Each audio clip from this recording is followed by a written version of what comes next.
A second day of searching the South Indian Ocean has failed to find any trace of debris from the missing Malaysian airliner. An international fleet of ships and planes once again focused their efforts on an area 1,500 miles southwest of Perth, where wreckage had been spotted by satellite a few days ago. Well, our Asia correspondent John Sparks is in Perth. John, what is the latest in this extraordinary story? Well, yesterday we thought we had a breakthrough when the Australians published these satellite photographs of large objects in the Indian Ocean. We thought that was the first real lead in the disappearance of Flight 370. They sent out aircraft today to try and find those objects, and the weather was good, the visibility was excellent, and I can tell you that there was a large crowd of expectant journalists here at this airbase desperate for news. But when they got back after 10 hours in the air, they hadn't seen anything. They hadn't seen any trace of Flight 370. The city of Perth is a modern, sprawling metropolis, but it's also the last outpost on the Australian continent. The Indian Ocean starts here. This vast expanse now subject to intense scrutiny after satellite images picked out objects that may have belonged to Flight 370. But so far, nobody's tracked them down. We're heading west, out over the ocean, and this is a particularly wild and isolated stretch. The currents are strong, the swell is high, and finding aircraft debris out here, well, some people say it could be impossible.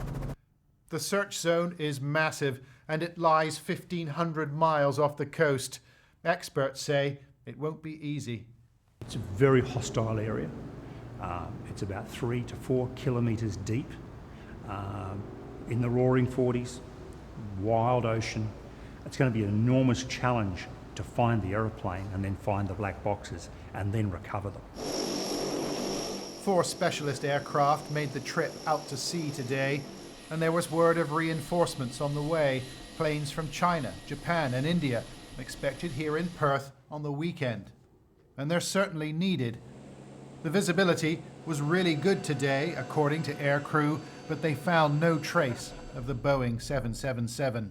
And after yesterday's apparent breakthrough, it all felt unsatisfactory. It's certainly disappointing, and I've got every confidence that if there is an object there, that we will find it.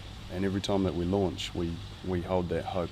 The Australian government was sounding slightly less sure of itself the day after it released these satellite images of objects in the sea. Here's the Deputy Prime Minister. The satellite imagery that has been the basis of this search was actually obtained on the 16th of March, so it's now 5 days old. So something that was floating on the sea that long ago may no longer be floating. It may have slipped to the bottom. If wreckage from Flight 370 is discovered, it will be brought to Perth for examination. But the experts may not solve the mystery. What happened in the cockpit on the night of March 8th? We will never actually know, because the cockpit voice recorder only records the last 30 minutes. And I would imagine the piece they really want is the bit just after the co-pilot signed off, the transponder turned off and the plane turned west. That's the bit they want, and that's the bit they'll never get.